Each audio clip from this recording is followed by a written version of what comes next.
Okay, let's hear with the mayor. Okay, after you were all done, occupied Fredericton. Yeah. Tell me what's the reaction 3 weeks after it was all over? What have you been hearing from the public? The comments that I have heard are no different than the comments that I expected to hear. That was as obvious to me as the nose on your face. There was dialogue, there was understanding.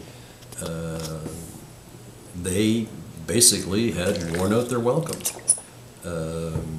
It was, they weren't gaining any popular support in the community. I knew that, they knew that. Somebody decides they're going to change your address and move there and live there. I mean that doesn't even make sense. I mean, you know that that's not going to happen. So you got one person holding down the fort who says, well, this is now my residence. Then the next thing, when I go over to meet with him, he introduces me to two more people. These people have moved in. This guy's from Moncton, this guy's from Halifax. It started to get to the point of this doesn't even make sense. What do you say to the professor that said it was illegal of the city to move in? I got nothing to say to the professor. No? No. You agree? There was no bylaws in place? I agree with a lot of professors, and I disagree with a lot of professors. No, did you know what I'm talking about there? When he said that he went to the media, he said it was illegal. It might have been illegal from the city. Yeah. To move it. I think they're like economists. Say everybody has an opinion. They're like bloggers, you say? Economists. Bloggers.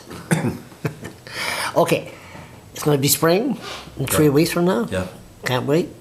Can't wait. It's going to be hot. Can't wait. There's going to be could be some more occupied Fredericton. I will do everything I can as mayor to prohibit people from camping. But I will give you credit. I must give you credit that you were good with them at first. Until when Peter Kelly and everything was going, you just held firm. You said, no, we're going to talk. 3 months. I got to give you credit on that.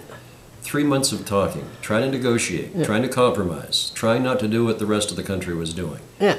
And you know what? It became abundantly clear on New Year's Eve when we talked, and I said, there has to be an end to this. Yes. And the fellow that was living there said, this is my home, and I'm not planning on moving. Okay, so there is no compromise. There is no middle ground. So you were open-minded, and now you're turning into a little meanie. They said there'll be no tent, there'll be no protests. That's what. Okay. When I met with them and I suggested to them, look, we could do this where it's a win-win situation by having a press conference and saying, we're going to another phase. We've been here for 3 months. It could have been a great example for the rest of the country. That's exactly what I was looking for. Yeah. What I'm not looking for is this summer. Yeah. Tents all down along Waterloo Road and down along the waterfront. In Odell Park, just think of the chaos. So I will do everything I can to prohibit people from putting up a structure and camping for the summer on public property. But maybe they're not camping. Maybe they want to educate the public on the economy and issues. You got fair warning. Fair warning. If anybody puts up a tent and decides they're going to camp out for the summer to make people aware of something, you know what I told Occupy? I said, you know what, you're welcome to come down to City Hall every day. Every day. Bring your signs, conduct your protest. They're not down there. They haven't come down. No, I haven't seen them. No, they haven't seen them. If you're serious about something and you want to protest something, then protest about something. If you're going into,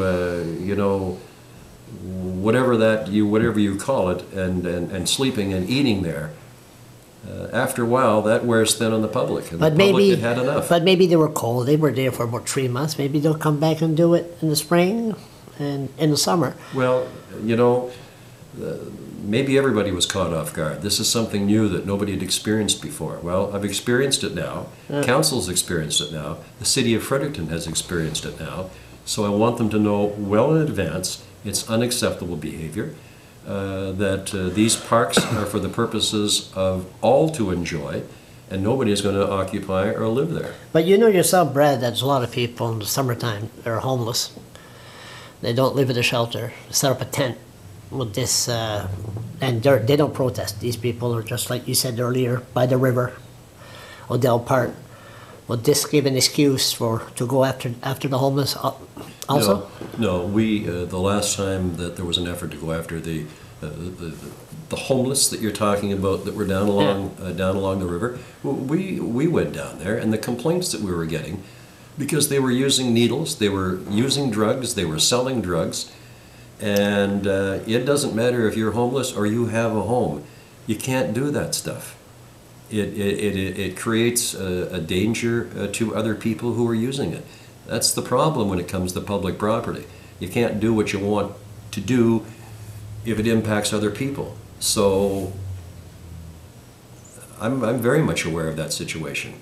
I asked them to go down, and I said, we got to do two things: get them out of there and clean the property up so nobody's infected by a dirty needle. You know they were doing drugs down there. Oh yeah. Well, you know what? That's unacceptable. It's amazing the drug problem we have in this city, but we hear there hasn't been like murders and stuff like that. It's still, A lot of theft not is related Halifax. to drugs. Speaking of drugs, dangerous city. What do you think of Peter Kelly leaving? Well, obviously, if you read the news, he got himself into a bit of a problem down there, and has decided that in everybody's best interest that he's not going to reoffer. I like Peter Kelly. He was a great host. Anytime that I was involved in the Atlantic Mayor's Congress, he seemed to be a good guy, but I don't know whether he was a good politician or what the people of Halifax thought of him.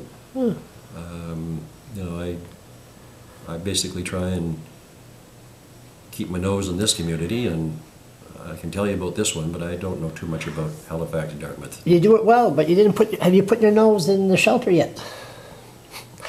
Oh boy, I asked you that for about 4 years ago. You haven't been there yet? I don't think so. No, gotta bring you down there. Gotta bring you down there. You were at the Fredericton Soup Kitchen, I hear. Went into the soup kitchen, and I helped serve some meals, yeah. How was it? It was good. There's some great people down there. Good volunteers. Do some great work.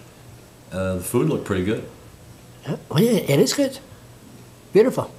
So I think they do a wonderful job, and hats off to them. I don't know what they're going to do if George leaves. It's gonna be sad. George. Very sad. He's an amazing man. He has everything under control there. He's a former teacher, and even me, if I talk too much, shut up. Go to the corner.